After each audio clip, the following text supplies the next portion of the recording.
Salut à toutes et à tous, j'espère que vous allez bien, que vous n'avez pas trop chaud, que vous avez passé ou que vous passerez de bons moments à famille si vous avez une bonne famille.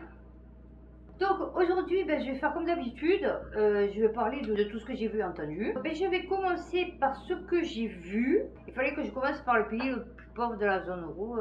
Nous, on avait augmenté de 17%. Mais j'ai pas trouvé le graphique. Donc du coup, je vais pas vous en parler parce que j'ai pas de, de support. Du coup, je vais commencer par la Commission européenne. Donc Van der Leyen qui a été réélue, hein, bien sûr, sans douter. Bon, du coup, je sais même pas qui c'est qui était nominée, vous voyez, qui était nommée aussi avec elle, enfin contre elle plutôt. Et donc Martine Aubry, j'allais dire, on n'est pas loin. Manon Aubry, bon, qui a tapé la bise, hein, parce qu'elle était super contente que Von der Leyen soit réélue. On va continuer sur de l'Europe. Ah oui, un truc que j'ai vu, j'ai halluciné. Bardella, qu'est-ce qui est arrivé? Non, le mec il s'est enflammé d'un coup, ouais, non, la guerre en Ukraine, caca, non, on veut plus y aller, c'est quoi le délire? En fait, ils sont contre la guerre en Ukraine, mais pour se faire élire, ils ont fait croire qu'ils étaient pour la guerre en Ukraine, et finalement, au Parlement européen, ils sont contre la guerre en Ukraine. C'est ça? Ben, je sais pas, parce que là, j'ai pas compris, vous voyez, du coup, là, ce revirement de situation, on va dire, je l'ai pas compris. Donc, j'ai fini pour l'Europe. On va enchaîner sur l'étranger. Et je finirai du coup sur la France, parce que comme c'est plus long, à l'étranger. Biden, l'autre, il a disparu. Non, non, mais là, il y a des trucs, franchement, c'est chelou ce qui se passe en ce moment. Non, non, alors, on est toujours sur du, l'attentat de Trump, c'est du mitonnage. Mon fils il m'a dit sur les réseaux sociaux ils y croient pas une seconde qu'on a voulu le tuer, donc je sais pas, ok. Là d'un coup Biden il disparaît, non alors genre Covid, bon lui injecté 12 fois, hein, je veux dire bon il disparaît, ok. Il paraît qu'il fait une lettre, alors même pas avec l'entête de la Maison Blanche et tout en disant qu'il arrête, d'accord. Non, non, mais c'est le truc de fou. Non, non, mais c'est un peu comme le pape démissionnaire. Vous voyez, c'est le même chiblique. Tu te dis, c'est quoi le délire? Donc, parce que tout ce qu'il fait, en fait, c'est pas protocolaire, il paraît. Vous voyez ce que je veux dire? Donc, il fait une lettre, ok. Après, il refait une lettre. Mais alors là, c'est même plus sa signature. Non, non, mais c'est même plus sa signature, il paraît. Donc, il refait une lettre en disant qu'il va soutenir Kamala Harris, qui est soi-disant, je vous résume, hein, qui est soi-disant tout ce que j'ai entendu, et je vais vous le résumer maintenant, pris à droite à gauche, pour vous faire une synthèse, vous voyez. Et donc Kamala Harris, elle serait pire que, comment elle s'appelle l'autre, Clinton, là, la femme de Clinton, enfin bon, Hillary, donc elle a le même rire et tout, enfin bon voilà, que elle c'était, alors d'après ce que j'ai compris, qui a laissé, parce qu'elle était, avant d'être vice-présidente, elle était je sais pas quoi, qui s'occupait des prisonniers, et c'est elle qui faisait traîner, on va dire, les procès ou les trucs comme ça des Noirs, qui a laissé le plus longtemps des Noirs en prison. Vous voyez ce que je veux dire? Donc, soi-disant, elle le remplace, mais du coup, il n'y a pas eu d'investiture, il n'y a pas eu de, vous voyez, il n'y a pas eu de vote et tout, elle a été posée là. Vous voyez, un peu comme nous avec Payan. On a voté pour Rubirola et puis finalement, ils ont mis Payan, vous voyez, parce que Rubirola, elle avait bobo au genou. Donc, on se retrouve avec quelqu'un qu'il n'y a personne qui veut, parce qu'il paraît qu'en plus, les démocrates, ils la veulent pas. Trump qui dit que c'est un coup d'État. Ok, il n'y a pas de souci. Trump qui est avec un mec qui ne pouvait pas se voir, il y a 6 mois de ça, mais bon, ça, on va passer dessus. Et donc, on ne sait plus qui c'est qui dirige les États-Unis, en fait. Donc, ça serait normalement Kamala Harris, Kamala Harris, puisque bon, c'est son vice-président, ok, pas de souci, mais qui est devenu Biden. Donc ça bouge super, beaucoup là-bas. Après j'ai vu le truc d'investiture là de Trump, et en fait j'ai fait un parallèle de Trump et de sa femme, et de Macron et de sa femme.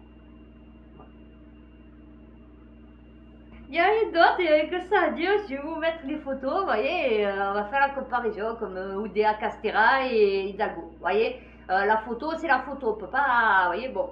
Bon, là, je reviens sur Trump, sur son attentat raté. Il paraît que au moment où il a tourné la tête, on va dire qu'on a voulu le tuer. Au moment où il a tourné la tête, en fait, c'était parce qu'il a changé son discours. Et en fait, il lisait son discours. N'empêche, moi, je trouve que franchement, il lit trop bien son discours. Parce que si franchement, il dit vraiment ce que les prompteurs, là, les machins devant transparents, là, en plus, c'est trop beau, c'est transparent, franchement, c'est trop bien fait. Bon, enfin, S'il lit vraiment ça, franchement, il est tranquille. Alors, je sais pas s'il le répète. Oui, non, il doit le répéter, c'est sûr. Mais je veux dire, voyez, parce que franchement, pour le lire comme ça, bof. Et ça me fait penser à Martin Luther King. Oh, c'est dur à dire. Parce qu'il paraît, alors c'était un film, je me rappelle plus lequel c'était. Et le mec, dans ce film, il doit donner, enfin, il a le discours de Martin Luther King. Et il dit à un autre mec, c'est la scène, hein, mais après je sais pas d'où il vient ce film. Alors si vous pouvez me marquer en commentaire, s'il y en a un qui veut bien me laisser commentaire, me dire de quel film c'est tiré. Et donc il dit à ce mec, il lui dit ouais moi j'ai le discours de Martin Luther King, et donc l'autre il lui dit ah oui et tout, comment tu l'as eu, enfin bon, il lui explique bon, comment il a eu, et il lui dit tu sais que en fait le discours qu'il a fait, I have a dream, en fait il s'était pas marqué dans son discours, en fait il a inventé tout le reste de son discours, parce qu'il paraît que lorsqu'il était sur la scène, quand il a commencé à faire son discours, il a vu que les gens, ils n'étaient pas, vous voyez, ils n'étaient pas, voilà, c'était pas ça. Donc, du coup, il s'est dit, attends, et il est parti sur un autre discours, mais complètement improvisé. Et en fait, c'est vraiment ce qu'il ressentait à ce moment-là. Et donc, il lui dit, j'ai le discours que normalement il aurait dû faire, mais qu'il n'a pas fait. Et donc, à la fin du film, il lui donne le discours, et l'autre, il est trop content. Mais je ne me rappelle plus du film. Bon, fait. Et bien là aussi, normalement, il aurait dû continuer à lire son prompteur, mais comme d'un coup il est venu une idée, il a tourné la tête, il dit genre regardez ce qui va arriver. Et on lui tire dessus. Non, non, mais un truc de fou. Soit disant que Mel Gibson, alors ça c'est une chaîne Parole Divine, je sais pas comment je suis tombée là-dessus. Bon, moi j'ai pas traduit, puisque du coup je parle pas l'américaine, donc je sais pas exactement ce qu'il a dit, mais la traduction disait que soi-disant, l'acteur Christopher Walken, c'était l'antéchrist. Alors, je sais pas si c'était... putain, qu'est-ce qu'il était beau, Mel Gibson. Oh, mon Dieu, l'arme fatale. Qu'est-ce que j'ai dû me le regarder, je sais pas combien de fois. Mon Dieu, qu'est-ce qu'il était beau. Bon, enfin, il est toujours beau, hein, franchement, il est toujours beau. Et je suis très contente qu'il soit revenu au cinéma. Voilà. Bon, après, c'est pas des films de fou, mais déjà, c'est pas mal. Qu'est-ce que j'ai vu aussi, puisqu'on y est? Netanyahu.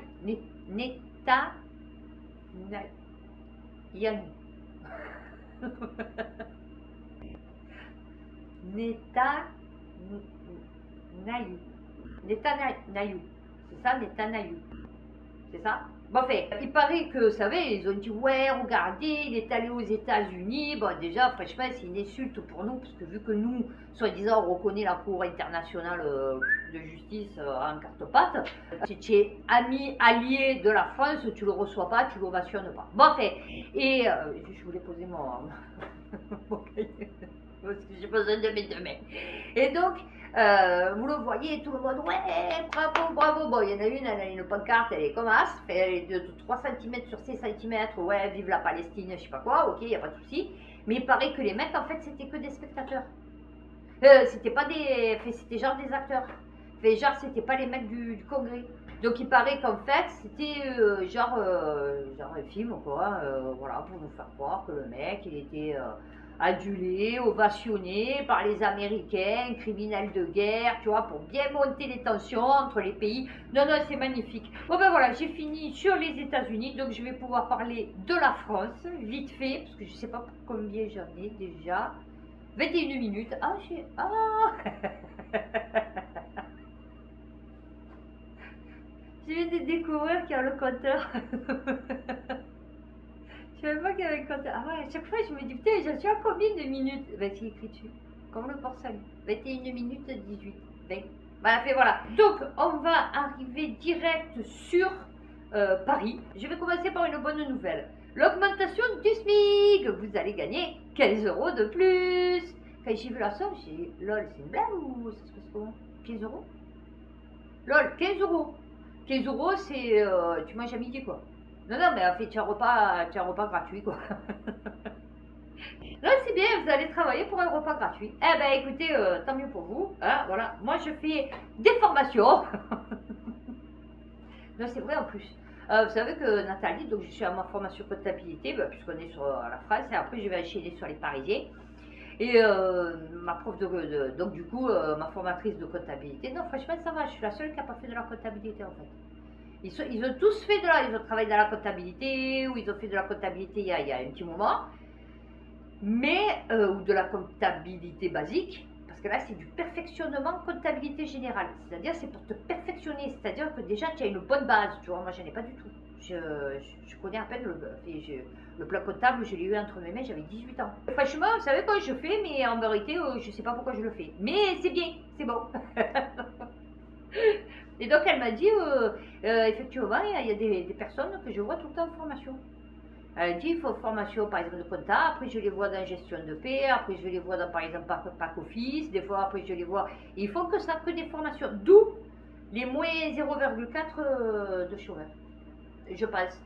Parce que là, du coup, Pôle emploi, il me rémunère ma formation, donc c'est 756 € par mois, plus l'aide de repas que j'ai de 250 €, donc ça me fait à peu près dans les 900 €, plus ma prime d'activité qui est de 24 €. Voilà, là, on va augmenter sûrement puisque je suis moins payée, puisque c'est une formation et je ne travaille pas. Et donc ça me fait dans les 1100, vous voyez, voilà, et bien, tout ça, ça travaille. Voilà. Mais je compte travailler quand même. Hein. Ouais, après, je compte... non, là, je fais ça. Il faut absolument que je l'ai. Et après, j'enchaîne sur un truc pack office genre international. C'est-à-dire que si tu as ça, ça veut dire que tu es au top du pack office. Voilà, et ça, il me le faut aussi. Donc ça dure 6 semaines. Donc du coup, j'en ai encore au moins pour 6 mois. Voilà. Et donc du coup, pendant ce temps, je ne suis plus considérée comme chômeur parce que maintenant, avec la réforme qu'il y a eu, si vous êtes chômeur, parce qu'avant vous étiez toujours inscrit comme demandeur d'emploi, et bien maintenant non. Voilà. Donc je sors du chiffre du chômage. Ensuite, donc on va finir sur la France. Donc très bonne vidéo de Saïm Laïbi sur les JO. Il vous explique vraiment les... parce que bon, il a vu, fait j'ai ça rien. Bon, il vous explique que... moi j'ai pas regardé, hein, franchement, loin de moi tout ça. Non, non, moi pour moi, tous ceux qui regardent ça, c'est ceux qui sont déjà dans le truc, voilà. Et donc il a très bien expliqué parce que vraiment tout est symbolique. Enfin, c'est vraiment mais tout, parce que Mimi Linux, il a récupéré des trucs, il a dit ouais, il y a ça, mais il en manque plein en fait. Parce qu'il manque, il paraît que les enfants qui avaient la torche, ils sont passés dans les espèces de catacombes, qu'après ils sont montés sur un bateau dans le noir, hein, parce que bon, du coup c'était dans le noir, genre le bateau des enfers, le Styx, vous savez, le truc des Égyptiens, là, que tu vas aux enfers. Après ils arrivent, après c'est le cavalier qui récupère la torche, avec son cheval là, de corps là, qui traverse la Seine, soi-disant une déesse gallo-romaine. Alors je t'explique, Thomas Joly, ouais. J'ai beaucoup lu des Astérix, tu vois. Il n'y a pas de déesse. Ça c'est romain. Les Gaulois n'ont pas de déesse. Ils ont que des dieux. Ils ont Toutatis, ils ont machin, ils ont ci, ils ont là. Mais les trois quarts du temps, c'est mec. Tu vois, c'est assez patriarcal. Les Gaulois, contrairement aux Romains, que peut-être eux, ils étaient un peu plus déviants. Tu vois, nous, on avait encore des hommes, tu vois, enfin, des valeurs. Tu vois, donc du coup, ton truc de, oui, la déesse qui, sur un cheval, sur l'eau, bon, je sais pas pourquoi, enfin, bon, sûrement, qui apporte la torche à la pyramide, puisque la tour Eiffel, il paraît qu'elle a 3 étages qui représentent 3 degrés, donc je sais pas quoi. Enfin bon, non, franchement, très bonne vidéo de Saïm Laïbi. Bon, enfin, c'était dégueulasse, hein, cette cérémonie, voilà, franchement, moi, heureusement que j'ai pas regardé ça. Heureusement que mes enfants, ils ont pas regardé ça. Heureusement que mes chiens, ils ont pas regardé ça. Ah ouais, non, non, ça les aurait traumatisés. Les Parisiens qui sont engrillagés. Et je me dis, mais c'est bien fait pour eux, chat. Chat. Voilà, voulez-vous, ça vous plaît, en fait, ça vous plaît. En fait, les Parisiens, c'est des Français. Et nous, le peuple, non, non, je vous promets, non, là, je pars pas sur un délire. Non, non, je suis pas en fumette, je pars pas sur un délire. Et nous, le peuple, c'est-à-dire tout ce qui n'est pas parisien, vous voyez le trou du cul, là, tout ce qui n'est pas ça, en fait, nous, c'est des Gaulois. Et là, c'est les Français. C'est ceux qui nous ont envahis, les Francs, les Français, d'accord? Parce que vous le voyez que franchement, au milieu, c'est pas du tout pareil que sur les côtés. Enfin, vous voyez ce que je veux dire? La mentalité, c'est pas du tout la même. Nous, ils le disent ici, les bobos parisiens, quand ils arrivent ici, ils sont chez eux. Mais vous voyez, c'est vraiment une autre mentalité, quoi. Tant mieux qu'ils soient tous engrillagés, qu'on leur laisse les grilles jusqu'à ad vitam aeternam. Ah oui, là, quand je les vois tous, ah ouais, avec les grilles et tout. Mettez les grilles sur le Vieux-Port. Non, non, mettez les grilles sur le Vieux-Port. Moi, je voulais dire, en 5 minutes, en une soirée, enfin en une nuit, du coup, il n'y a plus de grilles. Ah oui, nous, c'est interdit qu'ils nous mettent des grilles comme ça. C'est interdit que les commerçants, ils se laissent mettre des grilles comme ça devant leur commerce. Mais c'est impossible. À Marseille, c'est impossible. Donc vous voyez bien qu'il y a un problème à Paris. Vous voyez bien que les Parisiens ont des soucis. Non, non, les Parisiens ont des soucis. Un truc qui m'a fait rire, c'est Hollande. Et il a fait un tweet en disant, ouais, ce soir je participe à la cérémonie, j'espère qu'il va pas pleuvoir. Et ouais, il a pris. Ah ouais, c'est con, hein. Ah ouais. Et ça, il paraît que Céline Dion, 2 millions d'euros. Non, alors attendez. Non, il y a des soucis. Et là, on va s'arrêter 5 minutes. Céline Dion. Donc déjà, Céline Dion, elle est à moitié morte. Céline Dion, chat. Elle était à fond le piou-piou, elle.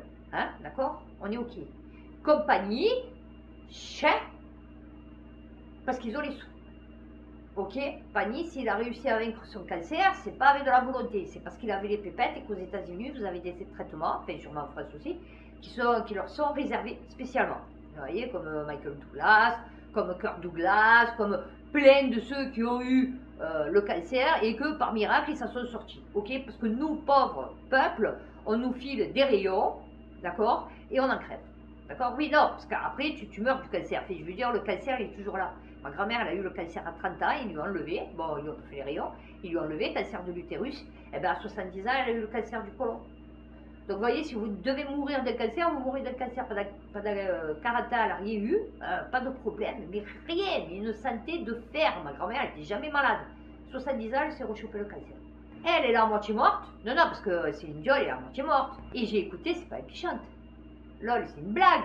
Elle avait son nez.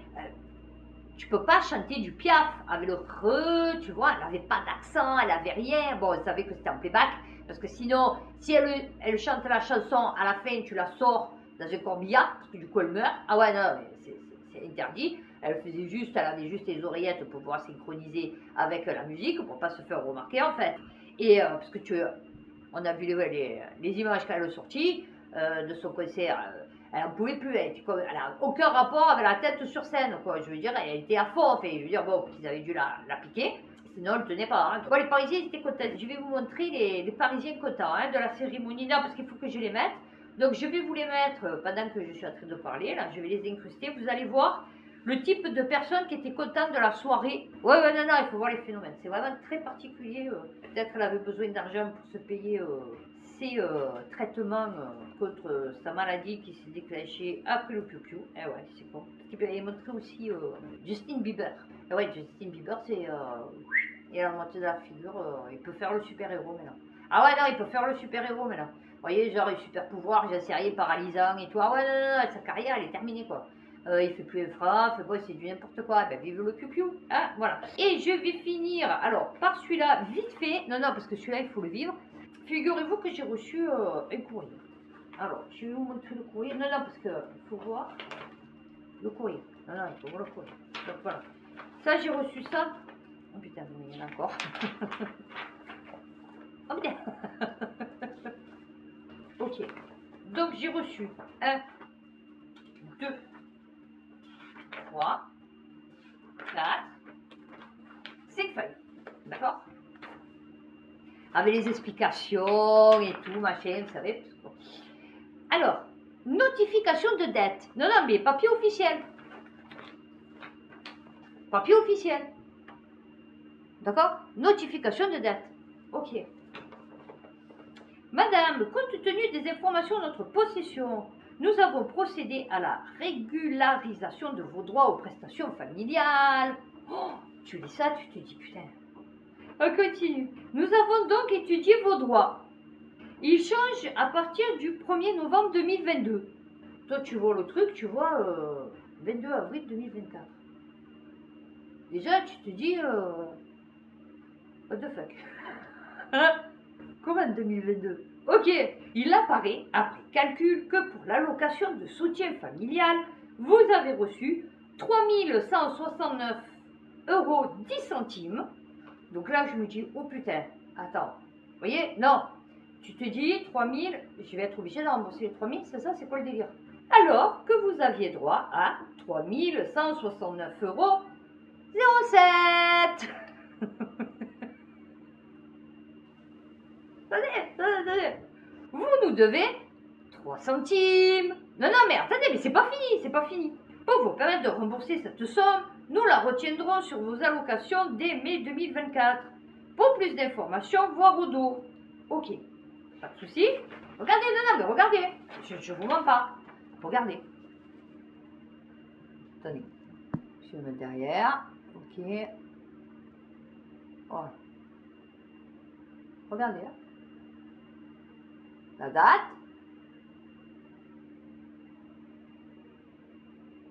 Ok. 3, 4, 5 pages. Pour 3 centimes. Donc moi je me dis, oula, j'ai dit attends, bon ils comptent me le retenir, ok, mais avec eux on sait jamais, tant ils oublient, je sais pas, fait bon, j'ai dit, je vais quand même les payer d'avance, tu vois, 3 centimes, ça va, je pense que je peux y arriver. Donc je vais sur le site, et le site il me dit non, moins d'1 euro, vous ne pouvez pas rembourser.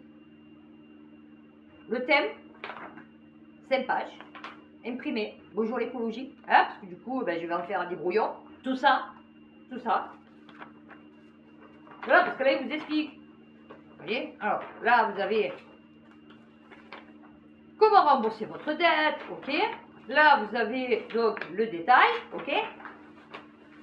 Là vous avez démarche, mode d'emploi, quand, où, comment, à qui s'adresser, machin et tout, que si des fois tu n'y arrives pas. Et là c'est la lettre, on va dire, objet demande de recours suite à une notification de dette. Voilà, et là on t'explique comment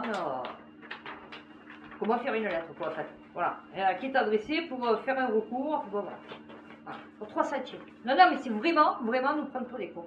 Donc, je vois que les Français, ça les arrange. C'est bien pour eux, ils sont contents. Écoutez, tant mieux pour vous. Moi, personnellement, franchement, on le voit qu'il n'y a plus personne derrière, quoi. C'est automatique, quoi.